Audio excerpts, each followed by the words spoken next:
یه پسر بچه 12 ساله به بخش اورژانس آورده شده با درد شدید قفسه سینه. چند ماهه که این درد رو داره، معمولاً بعد از فعالیت سنگین رخ میده. فعالیتاش محدود شده و دیگه نمیتونه فوتبال بازی کنه.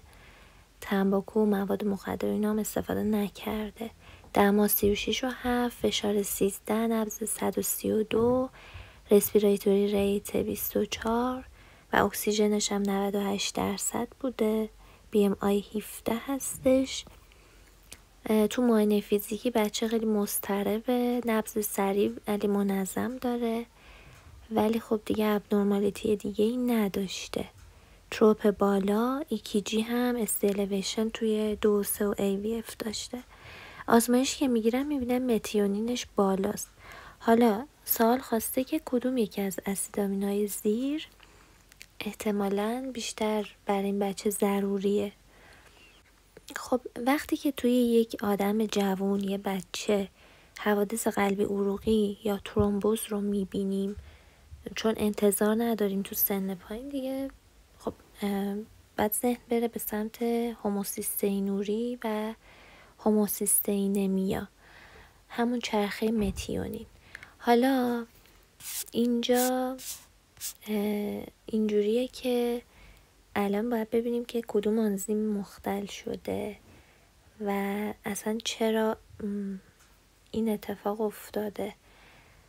ببینین اینجا متیونین بچه بالا بوده، یعنی هوموسیستئین مدام داره تبدیل میشه به این سمت و در واقع این قسمت ترانسولفوریشن اصلا صورت نمیگیره. اینجا اصلا هوموسیستئین به این مسیر این طرفی نمیره و احتمال زیاد به خاطر این نقص توی این آنزیمه، اینجا خاطر نقص توی آنزیم سیستاتیونین سینتیز.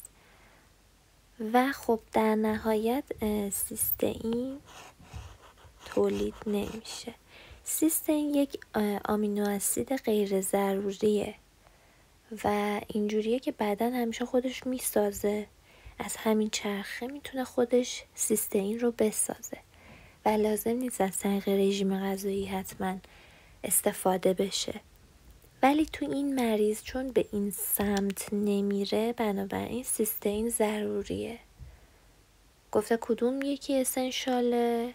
خب جواب میشه سیستئین و بقیه گزینه ها کلن خیلی دورن، اصلا خیلی مسیرهای دیگه ای رو دارن میگن.